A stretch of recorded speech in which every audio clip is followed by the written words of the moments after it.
Also joined here by Professor Dr. Rabia Akhtar. She's Dean Social Sciences, University of Lahore, a founding director of the Center for Security Strategy and Policy and Research, and founding director of School of Integrated Social Sciences, University of Lahore. Our colleague from FES, Mr. Mark Sexer, is online. Mark coordinates the regional work of the FES in the Asia Pacific. Previously, he led FES offices in India and Thailand and headed the FES Asia Pacific department as well. Also with us from the FES is Dr. Niels Hedjewich, who is working as country director of FES Pakistan since 2022. He has a PhD in political science and was FES director previously in Mongolia. And we are honored to have this partnership with FES as we launch this report, also published by the FES. So three parts of this report, which are very interesting. And of course, I do understand that authors will talk more about it. The first one is around unpacking geoeconomics. Second, about strengthening regional connectivity. And third, about development partnerships. And I guess our very esteemed audience over here certainly would relate to at least one, if not all, of these pillars. And this report is a result of very extensive consultations, the process of which is actually mentioned in the report, the think tanks where, of course, the team has gone to do these consultations. But I'll let the authors talk more about this. But before that, for his welcome remarks, if I could request Dr. Niels, Country Director, FES, please, to formally kick off. Thank you very much, Dr. Waqar, and good afternoon to all of you. There are too many distinguished guests in this room to recognize each of you individually. We are very humbled and very proud to assemble this group to discuss about the report. So I hope you forgive me if I can't recognize and welcome everybody individually. Let me say to my colleagues, excellencies, and distinguished representatives of the government, academia, and think tanks, thank you all for being here. Thank you all for launching this report with us. We as FES are very pleased to be given the opportunity to launch the report within the SDPI annual conference. We enjoy being here. This is the fourth panel we are contributing in the entire conference, and it's the third report we are launching in your conference. So we are very proud and very happy about this partnership with you and looking forward to many more years to come. Dr. Waqar has introduced our stellar panel already very elegantly, so I'm not going through all the names, but we are very pleased to have a high-ranking panel and have very esteemed and distinguished academics and scholars to introduce us to the concept of geoeconomics, to Pakistan's pivot to geoeconomics, highlighting the constructive and important role Pakistan can play in a changing geopolitical and geoeconomical landscape in Asia and beyond has always been one of the major pillars of FES's work, not only in Pakistan, but in Asia.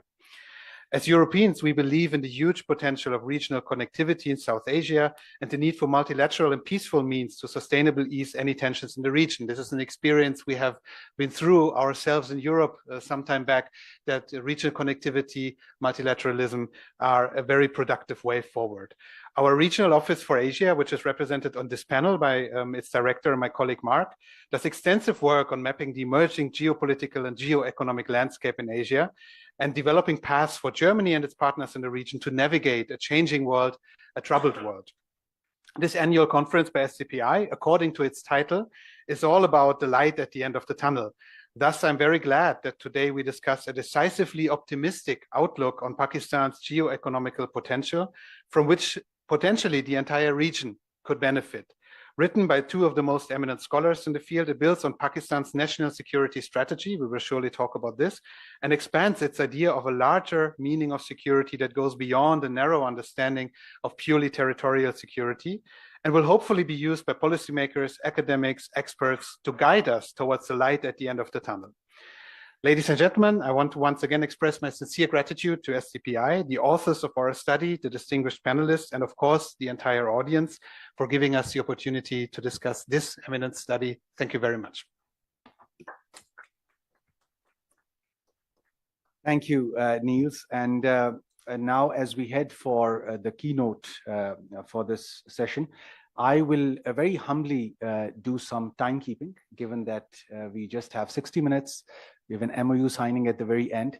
So maybe with the permission of my panel, we could have 8 to 10 minutes for Dr. Moeed's keynote, and then 5 to 7 minutes of interventions by the three discussants, leaving some time maybe to pick up one or two observations from the floor as well. Over to you, Dr. Moeed. Thank you. Thank you, Dr. Waqar. And first of all, congratulations to you again for yet another successful SDC. For those of you who don't know, I actually started my career, at least in Pakistan, with SDPI for almost 4 years. So SDPI is an odd place, you can never lose it. So it continues to be very much part of me. So thank you, and thank you to Niels and FES as well for making this this possible. And I'm sure there are more to come, because this is just a beginning of the conversation. So I'm not going to speak about the report. Everybody, I think, has it. I'll speak to the report based on a starting point, which is there is no better place for a scholar than to know that something that you write creates a conversation. And I didn't write the NSP. The NSP is the State of Pakistan's document, but all of us who were involved in that actually have seen a continuous stream of discussion, discourse, debate around that, which tells me that there is something there which everybody agrees we must look at and follow. And then the debate is how quickly, why. And that's exactly where I think we need to be. So this report is a humble, I think, effort to continue that conversation. Geoeconomics, first of all, just to lay out, is a very, very small part of Pakistan's national security policy. It's become the conversation, but actually, if you look at the NSP, it talks about everything from national cohesion to human security, which is the ultimate goal as recognized in the NSP by the State of Pakistan, essentially. But the point that I think many have missed, and we've tried to elucidate in this report, is that the geoeconomics that the world knows, this was a post-Cold War concept that came up, was essentially a hardcore Machiavellian statecraft, element of statecraft, which was to use economic tools to further your strategic interests. And you've seen that on display in the Russia-Ukraine war very clearly with the gas pipelines and energy, etc. That is not what Pakistan is talking about when it talks about geoeconomics. That's the critical point that I think many have missed. Pakistan's talking about what I could call cooperative geoeconomics. It's a framework that puts Pakistan at the center of an intention to become a positive hub of interdependence. We are not in a conversation on how to use economic tools for strategic interests in a hardcore Machiavellian way, because we're simply not capable of doing that. So anybody who thinks that that's what we were trying to present, I think it just doesn't make sense. With that in mind, I personally think we have missed an opportunity to celebrate and take credit for changing the conversation of geoeconomics from competition to cooperation in a world that's increasingly moving towards more contestation. I kid you not, many countries in the world would be actually beating the drum around this to say that we are actually a country that has been blamed for being a hard security state, this, that, and the other. This is where Pakistan wants to go. It's a bold, official, codified statement by the State of Pakistan. But be that as it may, the geoeconomics part of the NSP and the report basically lay out two things. One is becoming a connectivity hub for the larger region. And second is moving gradually away from assistance-based partnerships to development partnerships with the rest of the world. Let me just say one thing which is provocative, but it will sum up the argument.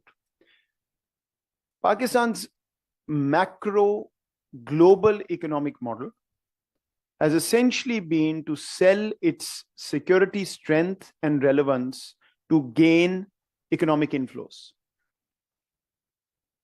Throughout, from the very beginning, that's been fundamentally the argument. The problem with that model is that it works only till you are relevant Once that disappears, the inflows dry up. And the second big problem for Pakistan has been that we have not been able to redistribute and capitalize on those inflows to create a sustainable economic model. So if you track Pakistan's GDP growth with the times when we were very important strategically, it's almost a neat 100% correlation. And then immediately when that disappears, the economy tanks. And you have a balance of payments crisis, you go to the IMF and you start the whole cycle all over again, because the internal economic distortions have continued to grow. And I'm sure that economists are here and we can have a longer debate, but let me just put it very bluntly. The whole economic argument in Pakistan about taxation, about fiscal reform, all of that is great. But even if Pakistan were to tax every citizen fairly and get every penny of what is owed, we would still not be near what we need to satisfy the needs of 2.5 or 25 crore people. The problem is we don't earn enough non-debt raising revenue. That's fundamentally the issue. The national size of the national pie is too small. And so whoever's more powerful will get the larger share. And that's where the elite capture comes in. So the recipe in the NSP and in the report, we've unpacked it. Basically, you have to create two things. One, connectivity. And second, by development partnerships, we fundamentally mean export, FDI for re-export and manpower export. Because what we are looking for is a larger resource pie of foreign inflows, which are non-debt raising. And then you do redistribution and fair taxation and all of that. Fundamentally, that's what the report talks about.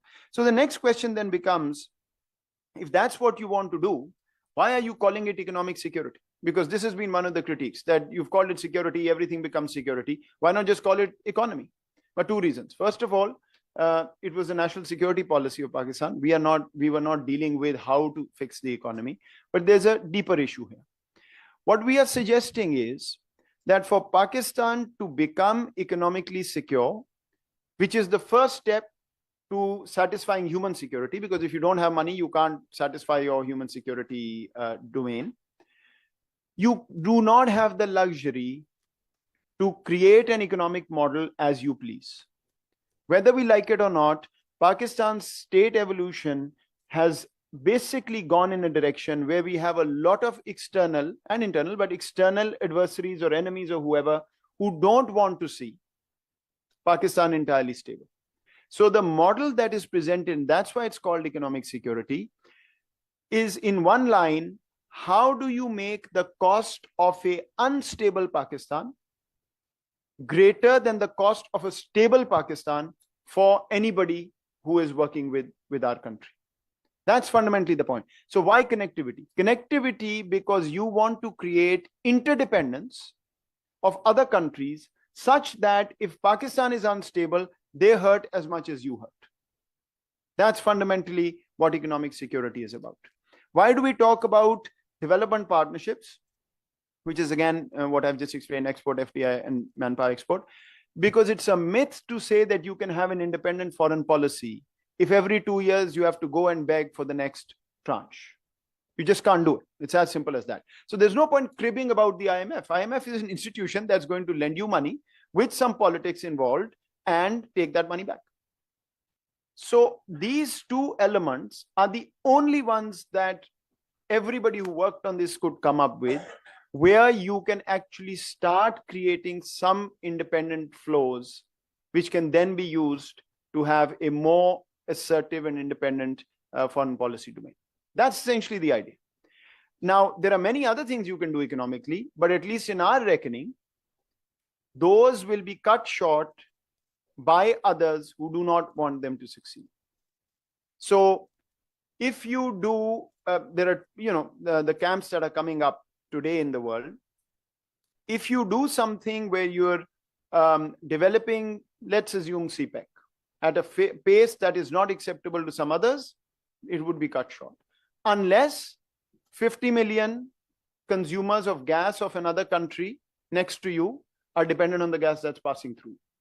That's interdependence, essentially.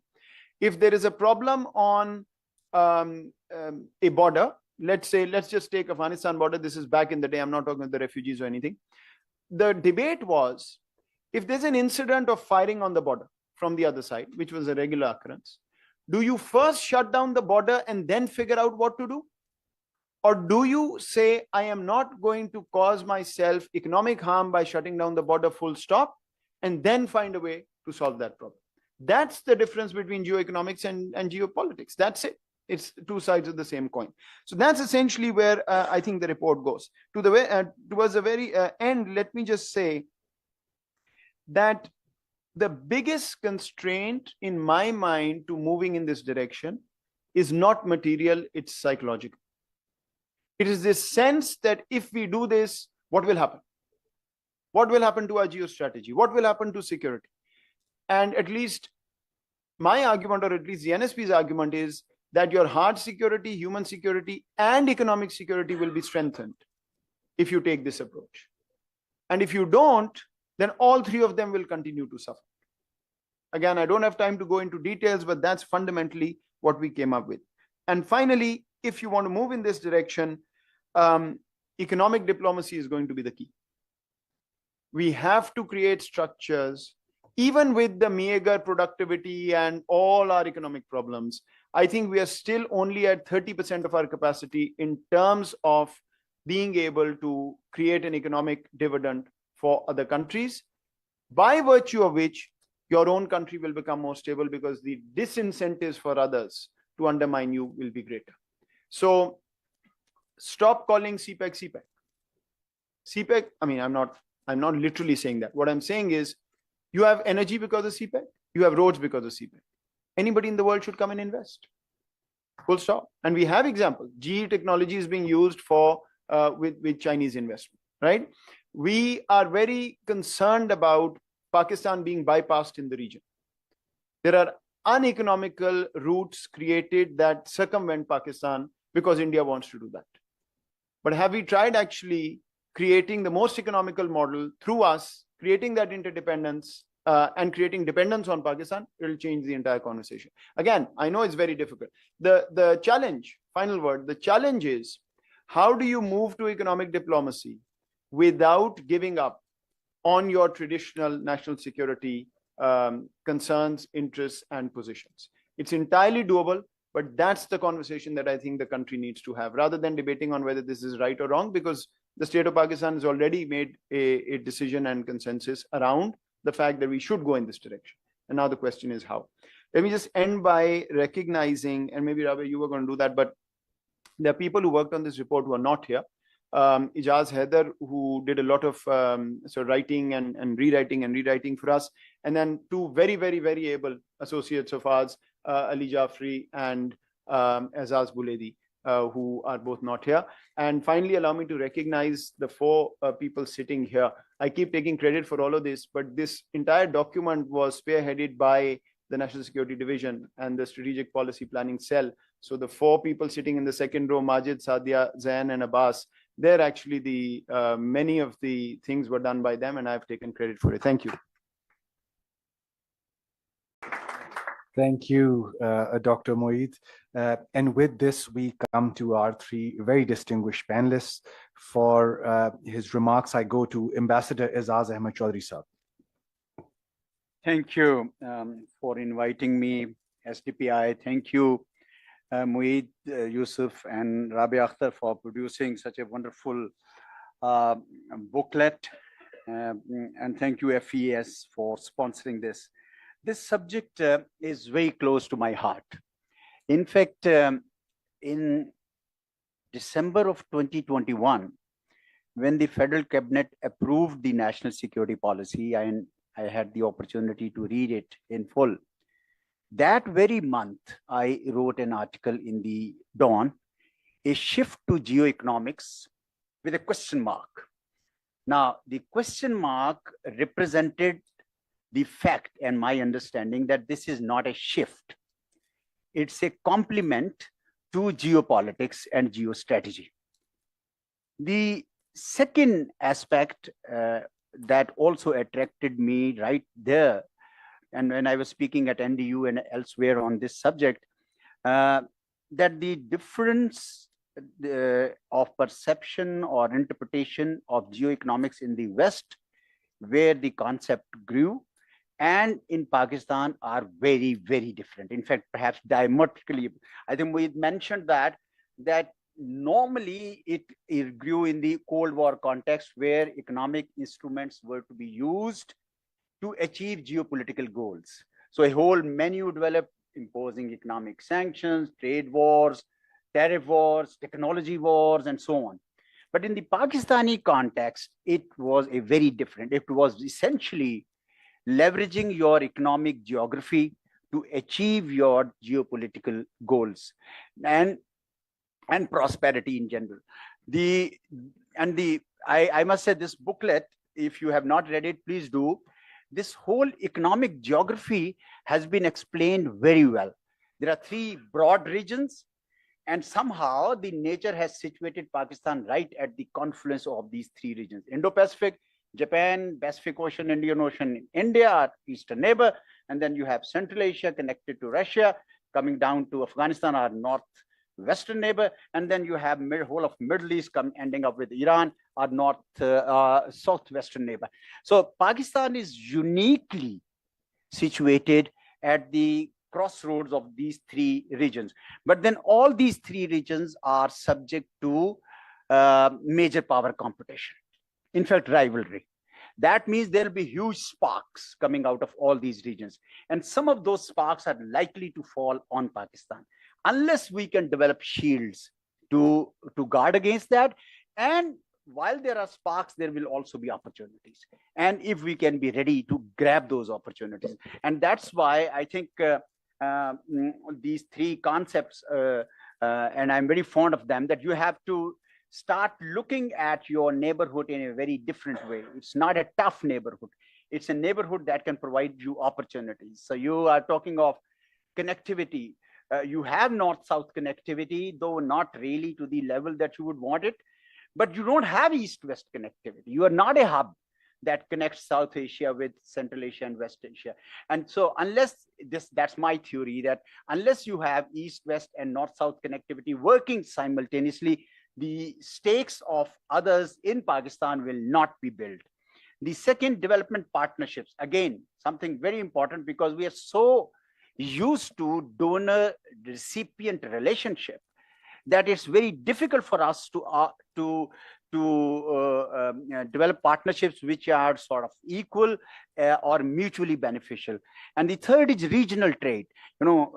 Pakistan is way, way, way behind in utilizing the benefits of regional trade. In fact, if you talk about regional trade, some people really become very angry about it. Whereas the world, all regions of the world have actually benefited from regional trade. And I think this booklet says the latest figures, 60% of Europeans trade is within Europe, and 35% of East Asian trade is within East Asia, and less than 5% in South Asia. I mean, it's a pity. And it also talks of the potential that they, at least with India, the maximum potential that we have. So you got to start looking at your economic geography differently if you want. And my sense is, apart from what Dr. Moeed Yusuf has just spelled out, my sense is that there is a mental barrier that we need to cross to look at the hard security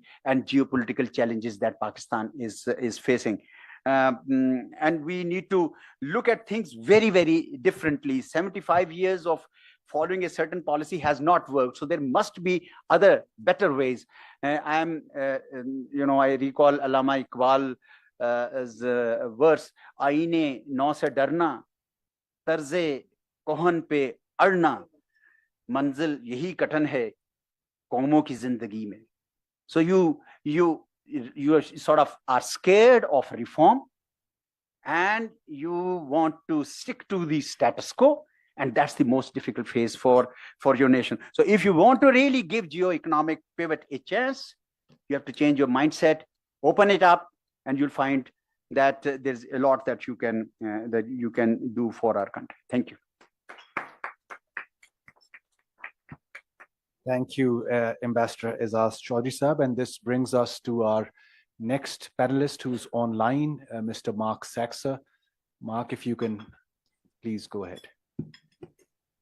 Well, thank you very much for having me, and congratulations to this report. I think this mix of a really honest assessment of the realities, including the shortcomings of your own country, and yet coming up with an optimistic and pragmatic outlook is outstanding. For me, it's actually the gold standard of what it looks like to take the geoeconomic disruptions that we see around the world seriously and start a conversation like what Mueed said on how the development model can be adapted.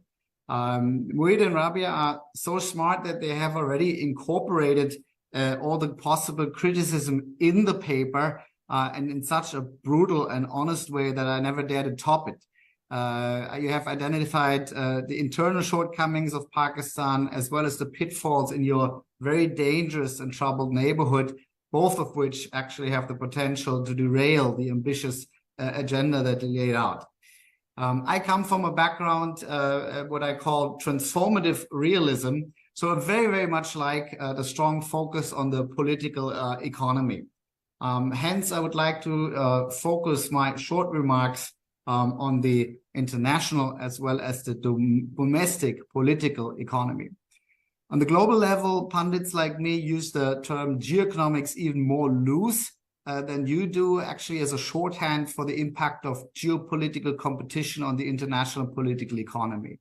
In other words, how the world economy is changing at the moment and how this shifts the opportunity structures for development countries such as Pakistan.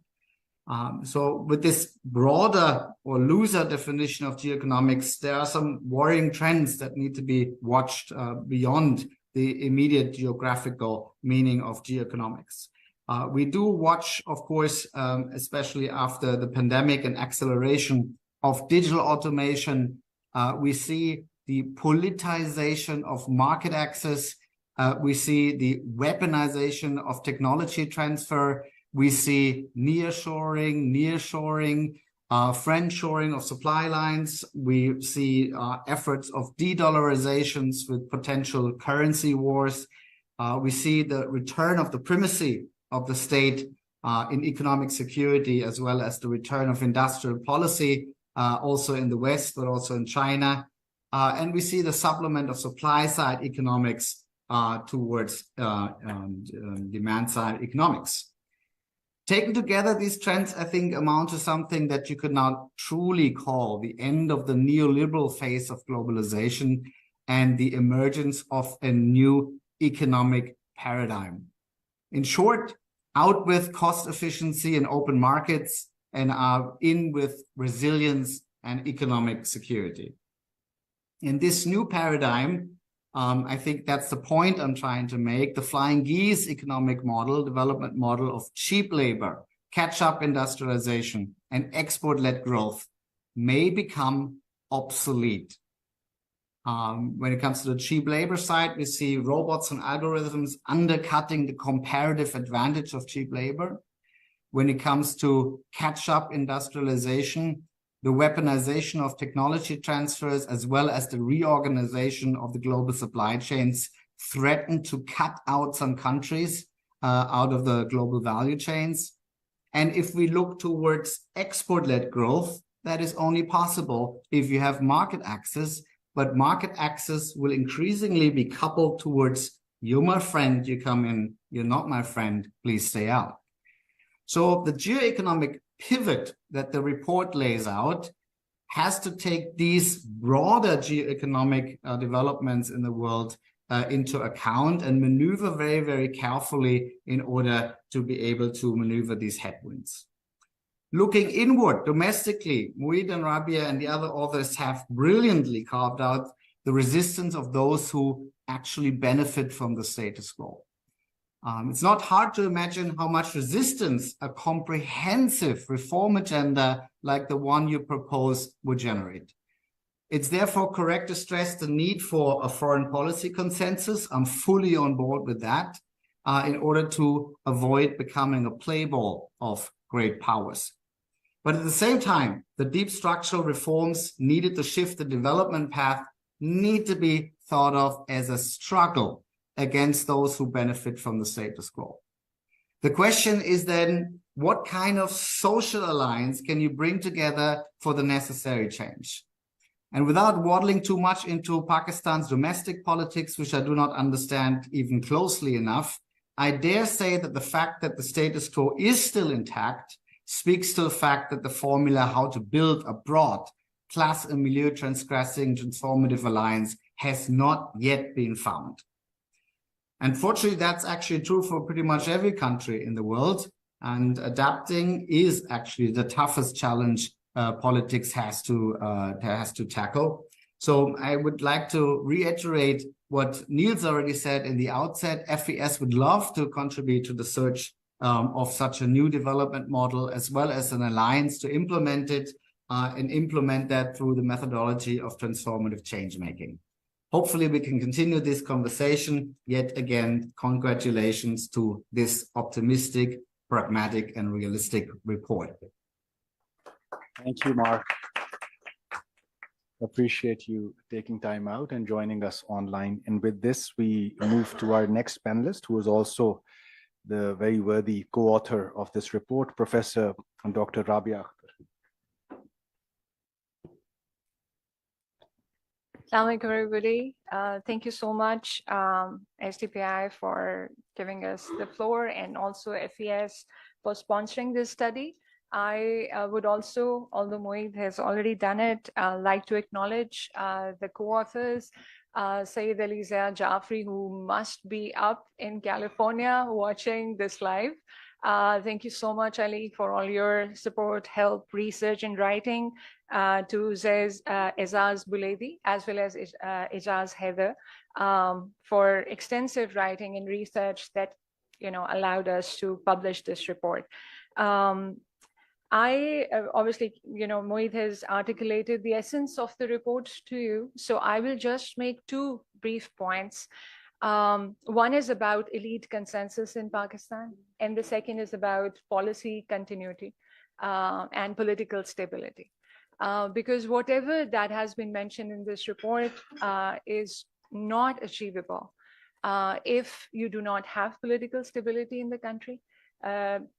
Governments come in and go, and you don't have policy continuity.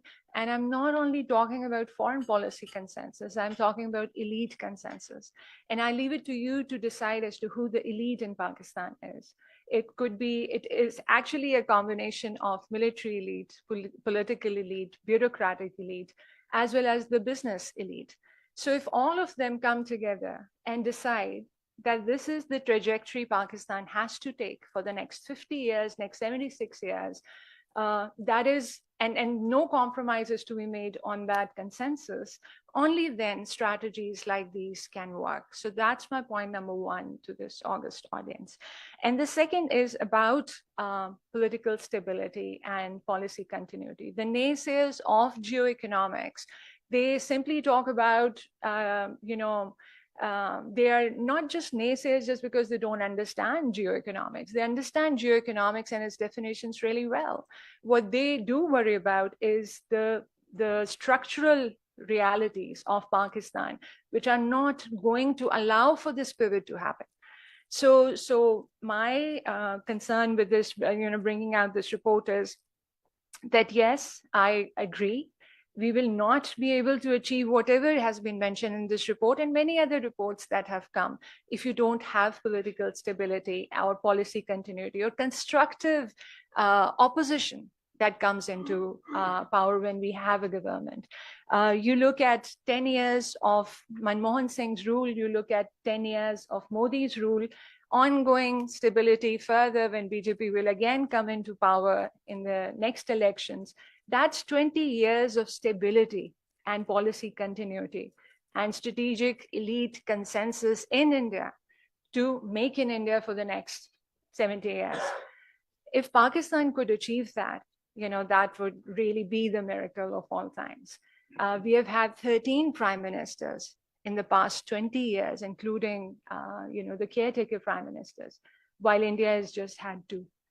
And that tells you as to what the problem is. The problem is not that people cannot come together in Pakistan and think about the future of Pakistan. There are brilliant minds sitting here who have been thinking about Pakistan and giving it a direction. But it is the ugly structural reality that we all need to think about in order for this to work. So elite consensus, no compromise on Pakistan's strategic direction. Because if you don't really care where Pakistan has to go, then no matter what road you take, it really doesn't matter. So you need to come together. You need to have the political, strategic, elite consensus to make things like these happen, and then have political stability and policy continuity. I thank you all for being here, and I would appreciate if you could take a copy of this report, please go through it and continue the conversation in your own networks and circles. Thank you so much. Thank you very much, Dr. Rabia, for these remarks, and congratulations to you on this report. So it'll be a missed opportunity if we don't pick up maybe some comments or observations from the floor, you know. So the floor is open. Maybe, sir, please, mic de dijiye.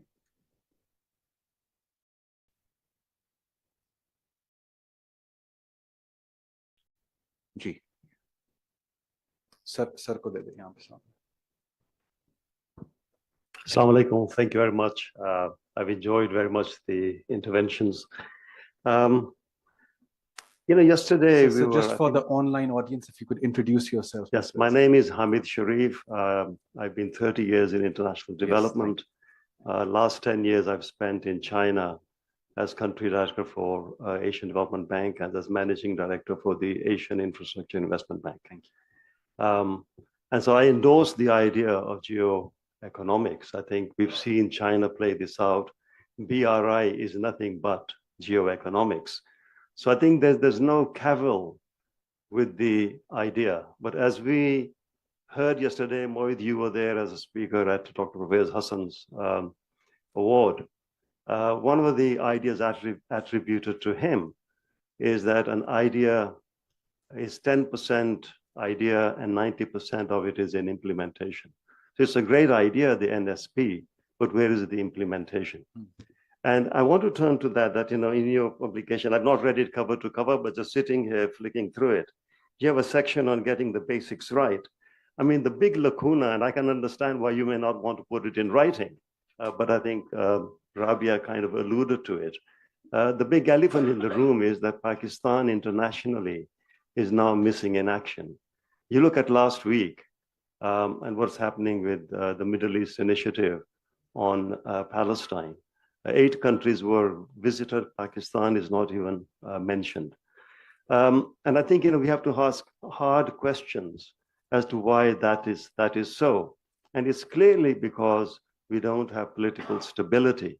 And I think just a few weeks ago, a leading economist, Saqib Shirani, also mentioned at a think tank that you can talk about geoeconomics, you can talk about that idea, this idea. None of it goes anywhere until you have rule of law thoroughly established in this country and political stability around that. And so I think that's a huge lacuna in the report, but I understand why you can't put it in writing. Thank you. In the back, second row, gentleman. Sir, आपका सवाल था? आप पूछना चाहेंगे? नहीं? अच्छा, right here. Thank you very much. I am Rai Akbar, working as director in one of the department of Ministry of Overseas Pakistanis and Human Resource Development. My question or my observation is to Dr. Saab that on the psychological side, we have been very engulfed on the eastern side, our generation in which we developed ourselves. And now on the next door, we are going another psychological barrier and the difficulty on the western border as well. So that is more going to shrink us, our economy, our things. On the eastern side, we are already closed. On the other side, we are going to close. It will definitely hamper our difficulty. It will increase our difficulties. Thank you. Thank you. Any other pressing questions? And I could, maybe I could revert to the report authors for a response on these two. आपने पूछना अच्छा, maybe one last. Ji, please. Assalamu alaikum. My name is Imran, working as a research analyst at Consett University, Lahore. My question is for Ma'am Rabia, as she was concerning about the political stability and policy continuity. As we know that from the past couple of decades, even from the independence of Pakistan, I have never seen about in the history and from the birth of my in this world, actually, we haven't seen any political stability in Pakistan. So what do you think, how we can achieve the political stability? Is there any strategy in your mind, or we have any kind of strategies we can achieve this? Thank you. Thank you. So maybe Dr. Moeed for a response and then Dr. Rabia. Ji. Thank you, Ji. So, thoda sa disagreement, if you allow me, but even more so disagreement with Rabia, just to prove that we haven't scripted this one. Dekhen, do cheezein. I would have said what Rabia has said before my stint in government. But I have now become naturally a big believer in small chunks which are practically possible given the environment you're in. And there, I would argue we are not about to get to any elite consensus anytime soon. So what is it that we can do, to me, is a more important question. So, sir, jo aapne baat ki hai, I actually think, yes, idea is 10% and implementation is 90%. But the question is, are we more likely to focus on IT and increase exports by, let's say, 1 billion, or ensure rule of law in the country? We can work on both, and we must work on both, and rule of law, there's no question that would solve. But I worry when people come to me and say, "Doctor Sahab, bada acha kaam hai, bahut acha hai, lekin first we have to put our house in order." And I always ask them, what's the definition of putting your house in order? If it is to make it paradise, then okay, not happening in my lifetime.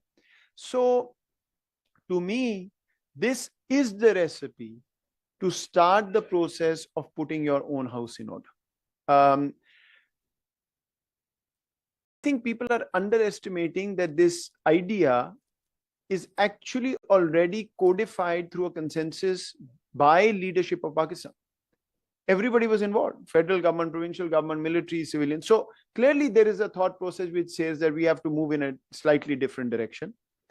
But I think the issue is sometimes if we ridicule everything that's been done and say, here is a brilliant thought, it doesn't go anywhere. So let me give you a couple of practical sort of points on this. This policy was never going to see the light of day in 1 year or 2 years or 3 years. It's a vision, right? So is the state of Pakistan doing things to get there? Central Asia was basically a lost frontier for Pakistan. In the 3 years that I saw, I think we had more agreements. Sohail Saab is sitting here with Central Asia than perhaps in 75 years. Afghanistan, the corridor of connectivity, TIR, all of that was happening with this in mind. In terms of manpower export, there was a lot of work done on dedicated strategy to go to aging economies and send skilled labor rather than unskilled labor.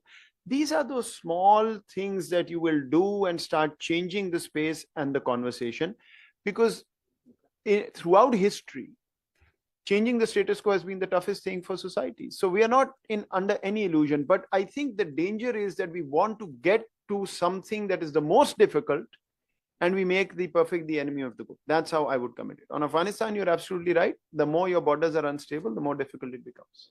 So before you speak, I think Ambassador Suhail wanted to add something. All right. Assalamu alaikum. This is Ambassador Suhail Mahmood, Director General ISSI. Just a couple of comments. First of all, of course, Institute of Strategic Studies, Islamabad. We have one additional S. We don't want you to be that far. Well, let me first of all, congratulate both Dr. Moeed and Dr. Rabia for authoring this report and your collaborators, and certainly underline that the significance of NSP lies that for the first time in Pakistan, you have a state policy articulated in a very compact, comprehensive manner. And this is the first not only for Pakistan, but also regionally as well. So I think we should have justifiable pride in something on which work was underway for a very long time. And we great credit to Dr. Mohid Yusuf and his team that they worked with intense consultations and then came up with this, which is now sort of a menu for the next several years to come. Secondly, I think I would second what Dr. Mohid Yusuf said, that we have a semblance of a consensus in the shape of this NSP. All the institutions and its stakeholders fully participated in the consultations and it had full ownership at that time. And third thing is, I think what is more important is that for the last 75 years or so, we were thinking about security in a certain manner. And this report, by its emphasis on geoeconomics, has suggested a paradigmatic shift in. Of course, it will take very long time for people to get used to the new idea and then try to implement it. So my last comment is that now that it is on the table, it is incumbent upon all of us to work to see how we can operationalize it. I think great credit to this panel, this platform, and we at our level, also at the think tanks, are working on this, how to bring this concept into a reality. And I think we need to engage other stakeholders, including the business community and other segments of society, to first absorb this idea and then work for its fullest implementation. Thanks. Thank you, sir. Thank you, sir. Sir. Okay, just two comments. One, I think we've seen ideas germinate from Europe, from America, and we have also seen that it has taken them centuries, decades before they can actually be implemented. So it happens. It's a very slow-moving process. What I liked about the national security policy was that for the first time, at least in theory, there was a national purpose which was defined very clearly. Ayub Khan said capitalism and alliance with the West is your national purpose. Bhutto Sahab said no, socialism and leaning towards third world. And Ziaul said Islamization, and Musharraf said liberalism. For the first time, we say the national purpose of Pakistan is the safety, the security, the dignity, and the prosperity of the citizens of Pakistan. Now, I think that's the essence of any nation to be secure, if you want that. And that's why I really fell in sort of appreciation for this. The second point I want to make is about that gentleman's political stability. I think the parliamentary form of government as practiced in Pakistan has failed the people of Pakistan. We have to be very candid in accepting that. There were certain prerequisites we never met. First, we never had the devolution of resources down to the grassroots levels. Those resources with strong local governments is something which is totally missing, and all the development work is left for MPs and MNAs, and you don't really get hardcore development. The second is that you don't have smaller manageable administrative units. We never went into that direction, something that Pandit Nehru did right early on. And third, there is no democracy within the parties. It's always more or less one-man show. So unless we reform the parliamentary form of government itself, I don't see political stability coming back to Pakistan. Thank you. Thank you, sir. Thank you. And before we move to the MOU signing, Dr. Sahiba, you have the final word. Thank you so much. I'll be really brief and we'll do a pushback to tell you that this isn't scripted. I think probably I do need to move over to the side of the government in order to convert. So Imran, you have had your answer from the eminent speakers and from the floor as well. Just briefly, when I speak about elite consensus, the NSP did come out. We all are really proud of it because it shows that some sort of consensus was there in order to set Pakistan on this path and this trajectory. But for the past 1 year, even if it was whatever form of government, we have seen you don't need a national security advisor. That position was vacant, but you did have the NSD. There was zero ownership of the national security policy for the past 1 year, when it could have actually gotten some wheels. So all I'm saying that consensus needs to be about political reforms, about economic reforms, about social reforms. And the elite needs to come together to decide what, as Asa rightly said, that yes, reforms need to happen. Only then can activities like these, where you put your brain out and you suggest a direction, it needs to be taken forward. And I do understand that probably visibility of it hasn't come out. Probably back channels are still working on national security policy and taking it towards implementation, but the citizens don't get to see that connection. So unless and until that connection is made, we will obviously continue to have questions which are very valid questions. Thank you so much. So Dr. Seva, this makes the most interesting set of co-authors, because your co-author wants to be small. Oh, wow. I don't want Rabia to have the last word. That's all. No, I'm not responding. Quickly, one-liners. I think the best thing about this report, NSP, this conversation, is not that it was appreciated, but that there's been a real debate. Should we not, how? We've kind of lost the appetite for real intellectual debate because we keep pointing fingers at each other. The great thing is, I think there's an intellectual conversation. Think tanks are doing it, universities are doing it, and we need to keep doing it. It's not a perfect document by any means. We need to find ways on moving forward. So I'm actually very happy with that.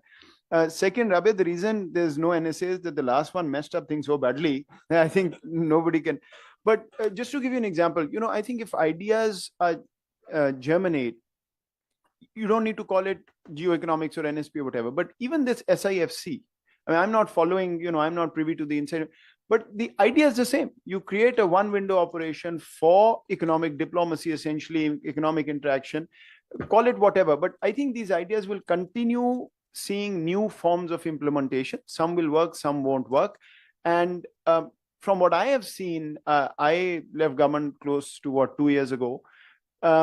The conversation hasn't disappeared, even internally. And one of the reasons, I think, and I don't know, these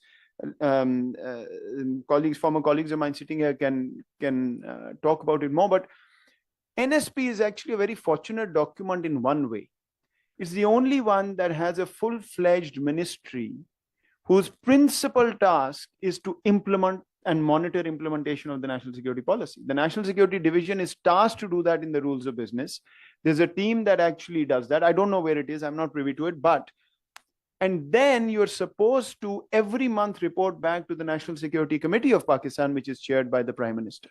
So talking about implementation, that's what policy spaces and policymakers do. Now, happening, not happening, I don't know. But all I'm saying is, I think there's a real conversation. We need to keep having that and see where we end up. Thank you. Firstly, if I may request a round of applause for my panelists, please. Thank you. I know that some of you were searching for the copies, people standing at the back. So there is an FES stall on the pool side, and you're invited to pick up your copies from there, as well as the other books that were launched by the FES at SDPI's conference. This brings us to the MOU signing, which we have a very brief ceremony, and we have Dr. Abid Qayyum Suleri, Executive Director, SDPI, who will sign with Dr. Moeed Yusuf, Vice Chancellor, Beacon House National University. So Hassan, it's over to you.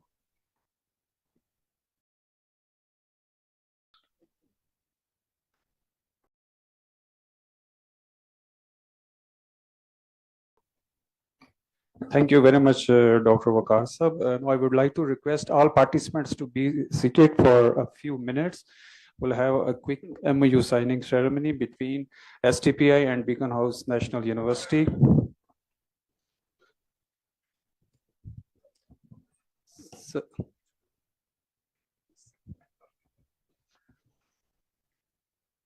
Sir, I would like to request Dr. Abid for, if you would want to. Okay. Okay. Basically, this is a partnership between BNU and SDPI.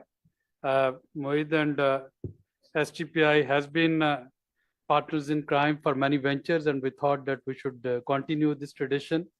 Of course, this think tank universities collaboration, I feel is quite important. And the reason is universities, they can bring academic rigor to evidences, and it's not that think tanks, they don't produce enough academic rigor. And think tanks, they can be a bridge between research and policy. So that somehow complements and completes the whole ecosystem and supply chain for policy influencing, for policy advice. Of course, STPI and BNU through this MOU, we are not only looking at joint research, but also joint trainings, joint advocacy events, and also some sort of shadowing of faculties, whereby the youngsters from BNU, they can come, they can do their internships at STPI, and our faculty member, they can be at their disposal for any quick lectures or any talks that they would like to invite. So the scope is quite broad, and we look forward to our joint work together. Mohit, over to you. Thank you, Ji. I've already spoken too much, but as I told you when I started, SDPI is home for me. That's where I started. It's a very natural one. In fact, we've delayed it. I've been after Dr. Saab to do this, simply because I think two gaps that I see again and again: academia policy and academia industry. And if universities are going to remain in their own world and industry and policy in their own world, then we are basically not in the 21st century. Every single university of the world now uses practice as important as teaching. And that's the goal. I mean, STPI is the leader in its space, and BNU in the developing space, you know, Dr. Aviz Pasha, Dr. Akmal Hussain, some of the names that you won't find anywhere else. So I think it's natural. Now, of course, we have to implement this and not just leave it as an MOU, and that's the goal. Thank you very much.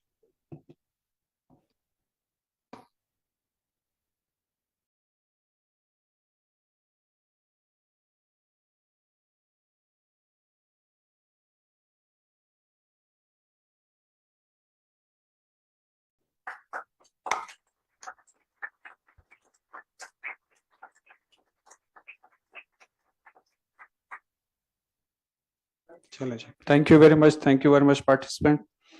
Tea is ready. Enjoy your tea at poolside. Thank you.